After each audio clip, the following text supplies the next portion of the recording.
Welcome to my channel Chemsim. और chemistry हम लोग बहुत ही सिंपल तरीके से पढ़ते हैं। तो पिछली वीडियो में मैं आपको halo alkane and hello arenes के बारे में मैं आपको कुछ रिएक्शंस बता रहा था। तो स्पेशली हेलो एरेंस के बारे में हमने देखा था कि न्यूक्लियोफिलिक सब्स्टिट्यूशन फिजिबल क्यों नहीं होता अंडर नॉर्मल कंडीशन, उसके बारे में कुछ चीजें मैंने बताई थी।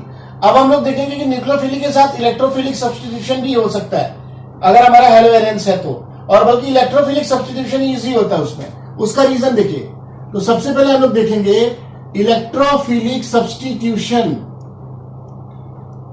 इलेक्ट्रोफिलिक सब्स्टिट्यूशन हम लोग देखेंगे हेलो एरेंस में।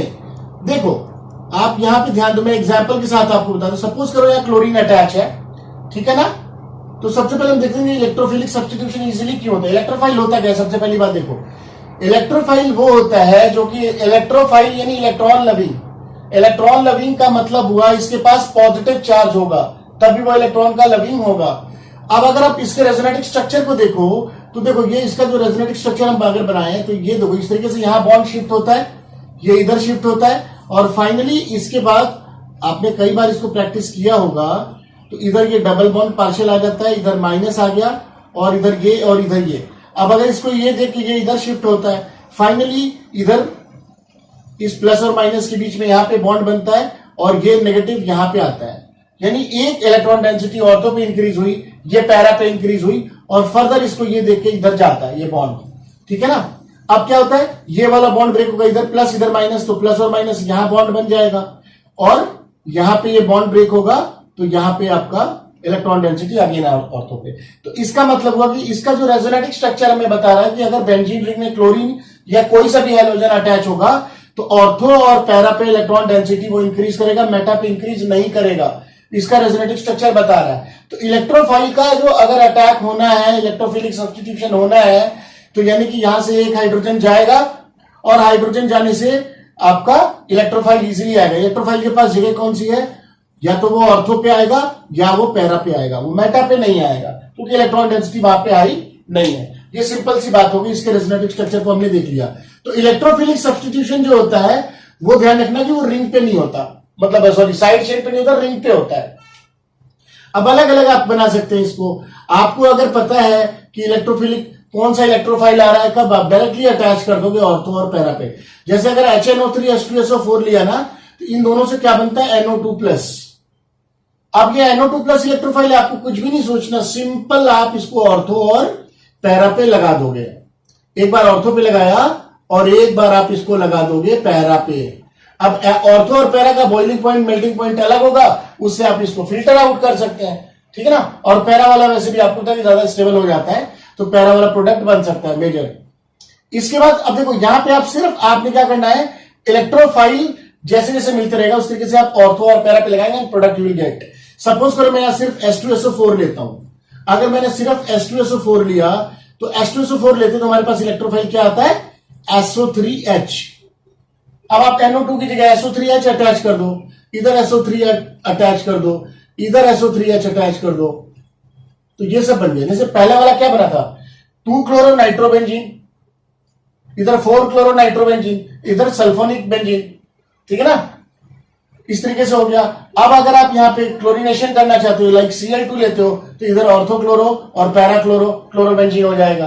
तो अलग अलग तरीके से इसमें फ्रीडल क्राफ्ट रिएक्शन भी हो सकती है हमारे पास, उसमें भी हम लोग एल्काइलेशन और एसाइलेशन करते हैं। अब अगर यहां पे आप सपोज करो कि CH3Cl ले लोगे और उसको हम किसके प्रेजेंस में लेते हैं, एनहाइड्रस AlCl3। एनहाइड्रस AlCl3 की प्रेजेंस में इसको हम लोग लेते हैं, ध्यान देना। अब यहां पे CH3+ आपका इलेक्ट्रोफाइल जनरेट होता है। ये आप लोगों ने मैकेनिज्म इसका देखा होगा 11th क्लास में। तो यहां पे CH3 या तो यहां पे जाएगा, लाइक ऑर्थो पे जाएगा और पैरा पे जाएगा। तो ये हो गया फ्रीडल क्राफ्ट एल्काइलेशन, क्योंकि एल्काइलेशन कर दिया आपने। अब अगर आप इसी तरीके से CH3COCl करोगे तो फ्रीडल क्राफ्ट एसाइलेशन बन जाएगा। तो यानी कि अगर ये यहां पे बन गया इस तरीके से, सपोज करो इधर क्लोरीन आ गया और इधर यहां पे COCH3 इलेक्ट्रोफाइल ऑर्थो पे चला गया और इसी तरीके से पैरा पे चला जाएगा। इसको क्या बोलेंगे हम, 2 क्लोरो एसिटोफिनॉल। इसका नाम क्या हुआ, 2 क्लोरो एसिटोफिनॉल। और अगर ये यहां पे गया तो 4 क्लोरो एसिटोफिनॉल। तो Friedel Crafts alkylation, Friedel Crafts acylation भी आपने देख लिया। तो यानी कि electrophilic substitution is easy compare to nucleophilic substitution, क्योंकि उसमें हमें सर्टेन कंडीशन लेना पड़ रहा है कि लाइक प्रेशर और टेम्परेचर ज्यादा रखना पड़ रहा है। तो ये कुछ हमारी रिएक्शंस थी जिसमें हमने एल्केन्स में न्यूक्लियोफिलिक सब्स्टिट्यूशन के बारे में हमने सारा डिटेल देख लिया और हेलोवेरेंस के इलेक्ट्रोफिलिक सब्स्टिट्यूशन के बारे में भी समझ लिया। पिछली वीडियो में आपने SN1 SN2 समझ लिया था। आगे चलते हैं हम लोग अब हम लोग देखेंगे इसका एलिमिनेशन रिएक्शन। इसको देखो, ये एक अलग तरीके की रिएक्शन है। एलिमिनेशन रिएक्शन, ध्यान रखना, एलिमिनेशन का मतलब होता है कि कोई चीज निकलेगी, कोई चीज निकलने वाली, इसलिए इसको हम लोग एलिमिनेशन रिएक्शन बोलेंगे। तो इसको सिंपली आप देखो, यहां पे जो एलिमिनेशन होता है दो चीजें स्केप आउट होती है, एक तो हाइड्रोजन और एक हैलोजन। तो हाइड्रोहेलोजिनेशन हुआ, डीहाइड्रोहेलोजिनेशन भी इसको बोलते हैं हम लोग, डीहाइड्रोहेलोजिनेशन। डीहाइड्रोहेलोजिनेशन अगर आप देखोगे कहीं, इसका मतलब वो एलिमिनेशन रिएक्शन है, क्योंकि हाइड्रोजन और ये आपका हैलोजन दोनों निकलता है। कैसे होता है इसको हम लोग बारी बारी से समझेंगे। देखो, सबसे पहले आप सपोज करो यहां पे आपका एक X है, ठीक है ना, ये एक हेलोएल्केन है हमारे पास, और आपने कोई बेस लिया, कोई सा बेस ले लिया, है ना, बेस सपोज करो आपने कोई लिया, उसमें OH माइनस है, ठीक है ना। अब ध्यान देना, सबसे पहली बात होती है कि ये जो कार्बन अटैच है इस हैलोजन से, ये जो कार्बन अटैच है इस हैलोजन से, इस कार्बन को हम अल्फा कार्बन बोलते हैं, ठीक है ना, इस कार्बन को हम लोग अल्फा कार्बन बोलते हैं। अब अगर ये अल्फा कार्बन है तो इस कार्बन के बगल में यहां पे एक हाइड्रोजन अटैच होगा, बैलेंसिंग चेक कर लो, इधर एक हाइड्रोजन, इधर एक हाइड्रोजन। तो यहां वाला जो है ना, ये बीटा कार्बन हुआ, और इससे जो अटैच आपका हाइड्रोजन हुआ, ये होगा बीटा हाइड्रोजन। तो अल्फा कार्बन और बीटा हाइड्रोजन। तो यहां पे ध्यान देना, अल्फा कार्बन से हमारा ये क्लोरीन, आपको पता है halogens are good leaving group, ये अपना इलेक्ट्रॉन लिया और चला गया। अब जैसे ही ये अपना इलेक्ट्रॉन लेके जाएगा, इधर प्लस आ जाएगा और इधर हाइड्रोजन लगा हुआ है, ये बेस अटैक करेगा, इस पे अटैक करेगा। बेस का काम क्या होता है, OH माइनस है, जैसे अगर मान लो ये क्या करेगा, हाइड्रोजन को अब यहां से H प्लस निकाल लेगा, और ये आपको ध्यान देना, ये हाइड्रोजन अपना इलेक्ट्रॉन इधर इस बॉन्ड को देके चला जाएगा और यहां पे H2O बन जाएगा, और ये माइनस और प्लस मिला के यहां पे एल्कीन बनता है और प्लस H2। ये तो बहुत ही बेसिक सी बात हुई। अभी मैं इसको और डीप में आपको बताऊंगा, इसका मैकेनिज्म समझाते हुए। पहली बात देखो, एलिमिनेशन में अल्फा से आपका क्या हुआ, हैलोजन गया, और इसके बगल वाले से हाइड्रोजन जा रहा है, ये समझना। इस पे डायरेक्टली ये आपका नहीं आ रहा, क्योंकि एक तरीके से न्यूक्लियोफाइल भी है, यहां पे नेगेटिव है, तो नेगेटिव नेगेटिव के पास ये नहीं जाएगा, इसको आसान होगा ना कि बगल वाले के पास है, इसीलिए बीटा हाइड्रो एलिमिनेशन करता है और यहां से आपको एल्कीन मिलता है। ये बहुत ही बेसिक बात हुई। इसमें हम लोग देखेंगे, इसमें दो रिएक्शंस होती है, ध्यान रखना। इसमें जैसे आपने SN1 और SN2 पढ़ा था, तो यहां भी आपका E1 एलिमिनेशन होता है और E2 एलिमिनेशन होता है। तो ध्यान रखना E1 कैसे होगा। E1 आपका यहां वैसे ऐसे ही SN1 की तरह यूनिमोलिक्यूलर होगा, यूनिमोलिक्यूलर। तो सपोज करो आपने ये लिया हुआ है, दिस इज, ये आपका से हेलोएल्केन है। यहां देखो, ये कार्बन कितने कार्बन से अटैच है, 1 और 1 2, तो ये 2 डिग्री है, ठीक है ना। अब होता यह है कि यहां पे कोई बेस आया, कोई बेस आया OH माइनस, ठीक है ना, ध्यान रखना। तो बेस आएगा, तो बेस सबसे पहले क्या करेगा, यहां पे फर्स्ट स्टेप में इसमें ये होता है कि ये अपना यहां से जाएगा। अब देखिए, यहां जो E1 वाला आपने SN1 में देखा होगा, SN1 में वीक न्यूक्लियोफाइल आता है, तो यहां भी वीक बेस आएगा, ये ध्यान रखना। तो वीक बेस आने से ये होता है कि ये इंस्टेंटली इस पे अटैक नहीं करता, ये कार्बोकेटायन का फॉर्मेशन होने देता है, क्योंकि ये वीक है। तो यहां पे कार्बोकेटायन बन गया। अब ये 2 डिग्री कार्बोकेटायन बन गया, यहां पे देख लो, इधर यहां से ये गया। अब इसके बाद यहां पे एक बात और समझ में आपको ध्यान में रखना है कि यहां पे जो प्रोडक्ट बनता है, इसमें एक रूल लगता है, इसको मैं समझाऊंगा अभी। आप ध्यान देना, पहले बेस, यहां पे वीक बेस है, डायरेक्टली अटैक नहीं करेगा, पहले कार्बोकेटायन को फॉर्मेशन होने देता है, और यही रेट डिटरमाइनिंग स्टेप होता है इसका। और ये जो रेट है, this is proportional to only Rx, सिर्फ यहां पे सबस्ट्रेट अटैच है, इसके ऊपर डिपेंड कर रहा है, इसीलिए इसको यूनिमोलिक्यूलर या E1 भी बोलते हैं। ये कार्बोकेटायन बन गया ना। अब देखिए, मैंने आपको बताया था, इसके बगल वाले हाइड्रोजन, बगल वाले कार्बन, यानी कि ये तो आपका अल्फा कार्बन हो गया, इसके बगल में बीटा कार्बन ये भी है और बीटा कार्बन ये भी है, दोनों पड़ोसी हैं इसके, एडजेसेंट जस्ट होना चाहिए। तो यहां से भी हाइड्रोजन अटैच होगा और यहां भी हाइड्रोजन अटैच होगा।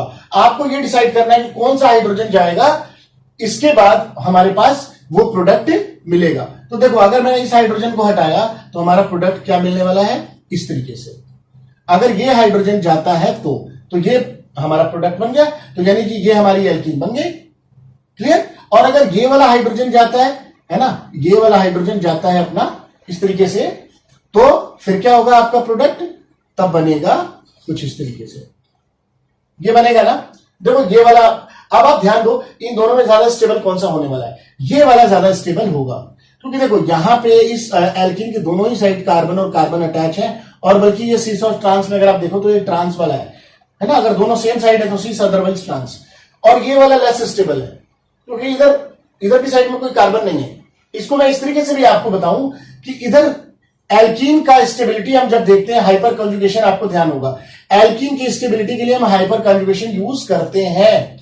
तो एल्कीन के जस्ट एडजेसेंट में देखो ये कार्बन है, तो यहां पे 3 हाइड्रोजन हो गया। इसके भी देखो ये भी इसके जस्ट एडजेसेंट है, इधर भी 3 हाइड्रोजन हो गया। तो यहां पे टोटल अल्फा हाइड्रोजन कितनी है? 6 है। और जबकि यहां पे टोटल अल्फा हाइड्रोजन कितना है? ध्यान दे लो, यहां पे टोटल अल्फा हाइड्रोजन 2 है। तो ज्यादा अल्फा हाइड्रोजन ज्यादा स्टेबिलिटी, तो यानी कि ये वाला प्रोडक्ट जो हमारा होगा मेजर होगा, ये माइनर होगा। इसी को हम लोग बोलते हैं सेटजेफ रूल। तो सेटजेफ ने बोला था कि जो स्टेबल प्रोडक्ट होता है वही फॉर्म होता है, तो लेट इट बी कि 80% करीब ये फॉर्म होगा और 20% ये फॉर्म होगा। इस रूल को हम लोग बोलते हैं, ये जो मेजर प्रोडक्ट बनता है इस मेजर प्रोडक्ट को हम लोग बोलते हैं सेटजेफ प्रोडक्ट। सेटजेफ रूल लगता है, इसको हम लोग बोलते हैं सेटजेफ प्रोडक्ट बोलते हैं। इसको ध्यान रखना, बहुत ही काम की चीज है। और जो माइनर वाला बनता है इसको हम लोग बोलते हैं हॉफमैन, इसको हम लोग बोलते हैं हॉफमैन प्रोडक्ट। अब आपको ये समझ में आ गया कि कब आप मेजर, देखिए प्रोडक्ट हमारा मेजर ही बनेगा, लेकिन अगर आपसे कभी पूछता है कि हॉफमैन प्रोडक्ट बताओ, तो वो आप बता लोगे कि जो माइनर बनता है। मेजर क्यों ये बना? क्योंकि इसमें अल्फा हाइड्रोजन ज्यादा है। एल्कीन को आपको घेरा लगा देना है एनसर्कल करके, और दोनों साइड अल्फा हाइड्रोजन देखना है। तो ये इस तरीके से प्रोडक्ट हमारा बनने वाला है। वीक बेस होगा तभी इवन होगा, ये बात सभी को समझ में आ गई। क्लियर हो गया? अब एक चीज इसमें और एक खास बात होती है, मैं आपको बताता हूं। देखो इसमें एक रीअरेंजमेंट का भी कंसेप्ट होता है। सपोज करो ये है आपका और यहां पे लगा हुआ है। अब यहां पे आपका सपोज करो बेस आ रहा है, ठीक है ना, वीक बेस है। वीक बेस क्या करेगा? पहले कार्बोकेटाइन बनने देगा, तो कार्बोकेटाइन बना लो आप लोग। चलो ये हो गया ना, यहां पे कार्बोकेटाइन बन गया। अब ये कार्बोकेटाइन क्या है? ये 2 डिग्री है। देखो क्योंकि ये 2 कार्बन से अटैच है, और अगर यही कार्बोकेटाइन यहां पे चला जाए तो ये 3 कार्बन से अटैच है, तो ये 3 डिग्री होगा। तो यहां पे हाइड्राइड शिफ्ट होता है -H-, इधर वाला हाइड्रोजन इधर शिफ्ट हो जाएगा, और यहां पे फाइनली ये 3 डिग्री बनेगा कार्बोकेटाइन, क्योंकि ये ज्यादा स्टेबल है। कुछ लोग पूछेंगे कि भाई हाइड्रोजन तो इलेक्ट्रोनेगेटिव कम होता है, तो ये माइनस कैसे शिफ्ट हो सकता है? हो सकता है स्टेबिलिटी वाले अगर डोमिनेट, क्योंकि स्टेबिलिटी डोमिनेटिंग फैक्टर है, तो ये हाइड्राइड शिफ्ट होता है ना। इसको माइनस छोड़ो, इसको लिखो आप हाइड्राइड शिफ्ट। हाइड्राइड शिफ्ट हुआ तो इधर से हाइड्रोजन इधर हो गया और आपका प्लस यहां पे चला गया, तो ये 3 डिग्री कार्बोकेटाइन बन गया। तो यानी इसमें रीअरेंजमेंट पॉसिबल है अकॉर्डिंग टू द स्टेबिलिटी। अब आपका यहां पे क्या होगा? देख लो, ये बन गया आपका, दिस इज अल्फा कार्बन। अब इसके बगल में बीटा ये भी है और बीटा ये भी है। आप चेक कर लो कि किसके पास ज्यादा अल्फा हाइड्रोजन है, आई मीन किसके पास जाने से अल्फा हाइड्रोजन इजिली स्केप हो सकता है। तो यहां से दिख रहा है आपको कि ये वाला अगर यहां पे बनता है, this is the major product, क्योंकि ये एल्कीन बनने से इसके पास यहां वाला भी अल्फा हाइड्रोजन मिलेगा और यहां वाला भी अल्फा हाइड्रोजन मिलेगा, तो this would be the major product. तो ये आप समझ गए ना, इवन यानी कि इवन एलिमिनेशन में हमारे पास वीक बेस होता है और कार्बोकेटाइन बनता है, यूनिमोलिक्यूलर है क्योंकि रेट सिर्फ सबस्ट्रेट पर डिपेंड करता है, और साथ के साथ इसमें रीअरेंजमेंट भी पॉसिबल है। अब वीक बेस आप कौन सा इसको मानोगे? देखो जैसे मैं C2H5OH लेता हूं, C2H5OH में ले लूं अगर, तो ये वीक बेस है, ध्यान रखना। अब आप बोलोगे कि RX में अगर हम C2H5OH ले रहे थे तो न्यूक्लियोफिलिक सब्स्टिट्यूशन हो रहा था, फिर एलिमिनेशन कैसे हुआ? बिल्कुल सही, आप ध्यान दो, यहां पे OH- निकलेगा तो ये न्यूक्लियोफाइल की तरह काम कर सकता है। लेकिन इस यहां पे दोनों रिएक्शंस होती हैं, SN1 भी होता है, सब्स्टिट्यूशन भी होता है, और एलिमिनेशन भी होता है। वो डिपेंड किस पे करता है? वो डिपेंड करता है टेम्परेचर पे। अगर आपने टेम्परेचर ज्यादा रखा तो एलिमिनेशन डोमिनेट कर जाएगा, और कम टेम्परेचर पे आपका SN1 हो जाएगा। तो प्रोडक्ट जो आपको मिलेगा उसमें दोनों मिलेंगे, SN1 भी मिलेगा और E1 भी मिलेगा। वो डिपेंड करता है टेम्परेचर पे। आपको वैसे भी पता है SN1 एक्सोथर्मिक है तो वो कम टेम्परेचर पे करेगा, और ये आपका एंडोथर्मिक है तो ये ज्यादा टेम्परेचर पे करेगा। ठीक है ना, ये सब चीजें आप और अच्छे से समझ लेना इसको, जब SN1 SN2 आप एक बार और रिकॉल करोगे फिर वहां से। बस ये ध्यान रखना कि SN1 और E1 में ये टेम्परेचर डिटरमिन करता है कि अगर टेम्परेचर ज्यादा है तो बजाय इसके कि बेस यहां से ये करे, इसको सब्स्टिट्यूट करे, वो एक एलिमिनेशन कर देता है। क्लियर हो गई बात? क्योंकि एलिमिनेशन से जनरली हमारा हीट होता है और हीट से हमारा कुछ जनरली वाटर एस्केप होता है। अब हम लोग देखेंगे E2 वाले के केस में हमारे पास क्या होगा, यहां पे RX होगा और यहां पे हमारा स्ट्रॉन्ग बेस, ये देखो बड़ी मजेदार बात है, यहां पे ये स्ट्रॉन्ग बेस होगा। स्ट्रॉन्ग बेस का मतलब ये वो बेस होगा जैसे अल्कोहलिक KOH। अब यहां पे OH माइनस, ये आप बोलो न्यूक्लियोफाइल की तरह काम करेगा? नहीं, ये न्यूक्लियोफाइल की तरह काम नहीं करेगा, क्योंकि अल्कोहल में KOH मिक्स है। अल्कोहल में KOH मिक्स होने से ये बल्की बन जाता है, ध्यान रखना, बल्की हो जाता है, भारी हो जाता है। तो अगर कोई भारी है तो वो भला शिफ्ट होने, मतलब सब्स्टिट्यूट होने क्यों जाएगा? बेटर ये है कि वो बोलेगा हाइड्रोजन को आओ और हम निकल के चल पड़ते हैं यहां से। तो ये ध्यान रखना, अल्कोहलिक KOH हो गया, या फिर सपोज करो ये हो गया आपका दिस एंड O माइनस। अब देखो 3 कार्बन यहां पे अटैच है, ये भी बल्की है, ये भी बल्की है। तो अगर आप इसको देखोगे तो समझ जाओगे ये स्ट्रॉन्ग बेस है। स्ट्रॉन्ग या न्यूक्लियोफाइल जब बल्की हो जाता है तो वो स्ट्रॉन्ग बेस की तरह काम करता है। उस केस में भी हमारे पास एलिमिनेशन होता है, और यहां पे एक ही स्टेप में प्रोसेस होता है। जैसे मैं आपको बोलूं इस तरीके से इसको ले लो, तो यहां पे आपका प्रोडक्ट बन जाएगा दिस, एक ही स्टेप में, यानी ये यहां से निकलेगा और यहां से ये हाइड्रोजन इस तरीके से निकल जाएगा, क्योंकि स्ट्रॉन्ग बेस है, साथ के साथ अटैक करेगा। इसीलिए इसका रेट RX और बेस दोनों पे डिपेंड करता है, इसीलिए इसको हम लोग बोलते हैं E2 एलिमिनेशन। तो ये आपका बाइमोलिक्यूलर है, वो यूनिमोलिक्यूलर था, बाइमोलिक्यूलर है। इधर स्ट्रॉन्ग बेस और उधर वीक बेस, इधर कार्बोकेटायन फॉर्मेशन, ऐसे E1 में इधर कार्बोकेटायन का फॉर्मेशन नहीं होता। क्लियर हो गया? तो ये ध्यान देना। यहां भी सर्जर-प्रूफ वाला कंसेप्ट आप लगा सकते हैं कि अगर जो प्रोडक्ट हमारा बनेगा तो वो ज्यादा स्टेबल वाला बनेगा। तो ये सारी बातें हो गई हमारी एलिमिनेशन की। E1 E2 एलिमिनेशन आप अच्छे से समझ गए। अब हम लोग आगे चलते हैं। इसका जो लास्ट रिएक्शन है वो होता है रिएक्शन विथ मेटल। देखो, रिएक्शन विथ मेटल यानी reaction of halo alkane and hello arenes with metal. तो देखो, एक खास बात है कि ये जो RX होता है ये Mg से रिएक्ट करता है, मैग्नीशियम से, और यहां पे ये बनाता क्या है, RMgX। देखो Mg क्या है, बाइवेलेंट है, इसका वैलेंसी 2 होता है, तो एक इधर दिया एक इधर दिया और ये शिफ्ट हो गया। मजेदार बात यहां ये है कि ये कोवेलेंट बॉन्ड होता है। एक्चुअली है तो ये आयनिक, बट थोड़ा थोड़ा लेस कोवेलेंट, क्योंकि मैग्नीशियम जनरली आयनिक बॉन्ड ही बनाता है। तो यहां पे इसीलिए ज्यादा ये आयनिक है, इसीलिए इस पे डेल प्लस और डेल माइनस, और ये वाले जो है ये तो आयनिक ही है, Mg प्लस, क्योंकि सबसे ज्यादा रिएक्टिव होते हैं ये दोनों Mg प्लस और मेटल, और ये हो गया नॉन मेटल में भी जो हेलोजेंस होते हैं, सॉरी, वो सबसे ज्यादा रिएक्टिव होते हैं, क्योंकि उन्हें इलेक्ट्रॉन चाहिए और ये इलेक्ट्रॉन देने वाला है, तो ये बनता है। अब आप इसमें आप ध्यान देना, इसको बोला जाता है ग्रिग्नार्ड रीएजेंट। ग्रिग्नार्ड ने इसको बनाया था, इसलिए उनके नाम पे ग्रिग्नार्ड रीएजेंट पड़ा इसका नाम। मजेदार बात क्या है, पहली बार आप देखोगे कि ऑर्गेनिक केमिस्ट्री में R माइनस हो रहा है। अभी तक हमने एल्काइल ग्रुप देखा था कि CH3 plus C2H5 plus, but यहां पे ये माइनस हो रहा है। ये बड़ी काम की चीज है, ग्रिग्नार्ड रिएजेंट बहुत ही काम की चीज है, वेरी इंपॉर्टेंट। तो इसको आप ध्यान रखना कि यहां ऑर्गेनिक के हम लोग बहुत सारे कंपाउंड इससे बना सकते हैं, ग्रिग्नार्ड रिएजेंट से। ठीक है ना, इसकी पोलैरिटी भी आप लोग ध्यान रखना।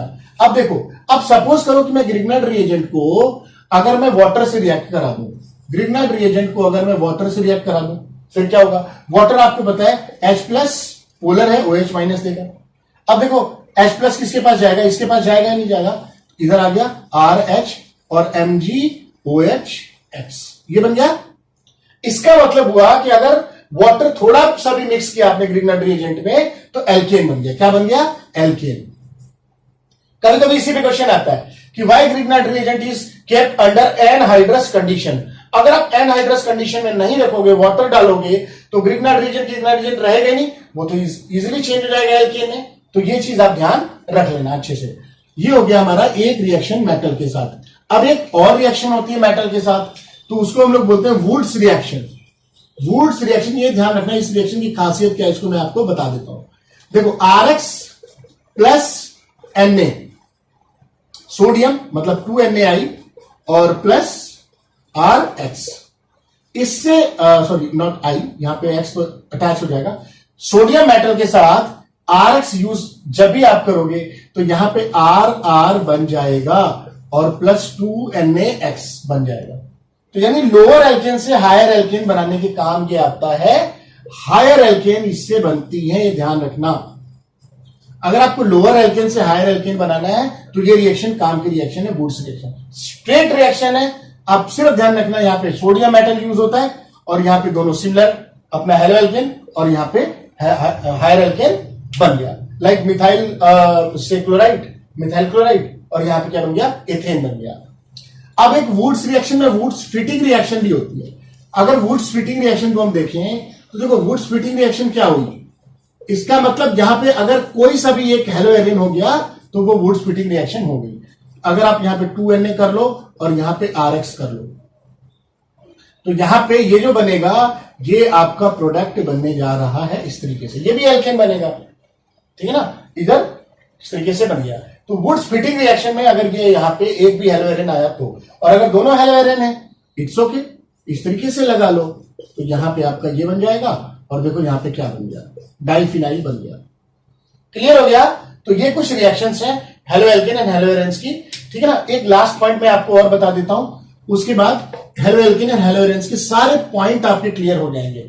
अब देखो एक क्वेश्चन जनरली बनता है हमारा कि जो हेलो एल्केन्स होती हैं, आपको मैंने बताया कि जैसे क्लोरीन अटैच होता है ये ऑर्थो पे और पैरा पे इलेक्ट्रोफाइल को अटैक कराता है, इधर अटैक कराएगा, इधर अटैक कराएगा, इधर अटैक कराएगा, यानी कि ये रिंग का एक्टिवेटर होना चाहिए क्योंकि ये इलेक्ट्रोफाइल को रिंग पे बुला रहा है और एक्टिवेट करा रहा है। लेकिन क्वेश्चन बनता है कि ये although it is ortho para director, यानी इलेक्ट्रोफाइल को ऑर्थो और पैरा पे डायरेक्ट करता है, इसलिए इसको बोलते हैं हम ऑर्थो पैरा डायरेक्टर।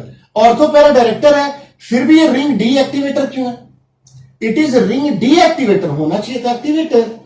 तो उसका रीजन है, उसका रीजन क्या है, यहां पे दो इफेक्ट लगते हैं। एक तो इसका -I इफेक्ट होता है, ध्यान रखना, ये क्वेश्चन आता है कॉमन, मैं बता दे रहा हूं। -I इफेक्ट की वजह से क्या होता है, ये इलेक्ट्रॉन की जो डेंसिटी है ना इसको अपनी तरफ खींचता है, यानी इसके अपने पास बुलाता है। तो यानी यहां पे इलेक्ट्रॉन डेंसिटी को वो कम कर रहा है, और दूसरे इसका +M इफेक्ट होता है। तो +M इफेक्ट सिर्फ ओरिएंटेशन के लिए, ध्यान रखना, +M इफेक्ट सिर्फ ओरिएंटेशन के लिए है और ये वाला आपका किसके लिए है, रिएक्टिविटी के लिए है, ये ध्यान रखना। ओरिएंटेशन का मतलब इसने +M इफेक्ट ने बता दिया कि इलेक्ट्रोफाइल यहां पे आ सकता है क्योंकि इलेक्ट्रॉन डेंसिटी यहां पे इंक्रीज हो। तो अल्टीमेटली इन दोनों इफेक्ट में डोमिनेट कौन करता है, यहां पे -I इफेक्ट जो होता है ये डोमिनेट कर जाता है, ये डोमिनेट कर जाता है। इसीलिए ये ऑर्थो पैरा डायरेक्टर होते हुए भी रिंग डीएक्टिवेटर होता है, क्योंकि जब ये डोमिनेट कर गया तो इलेक्ट्रॉन डेंसिटी ऊपर खींच गई। बात समझ में आ गई सभी को? तो ये कुछ कॉमन क्वेश्चन जो इसका बन सकता था, और भी बहुत सारे क्वेश्चन है, बट आप धीरे धीरे कंसेप्ट सीख जाओगे तो सब कुछ क्वेश्चन बनने लग जाएगा। तो this is all about halo alkane and hello arenes, ठीक है। Okay, thank you so much for watching my video. कोई भी डाउट हो आप कमेंट बॉक्स में लिख के पूछ सकते हैं। ओके।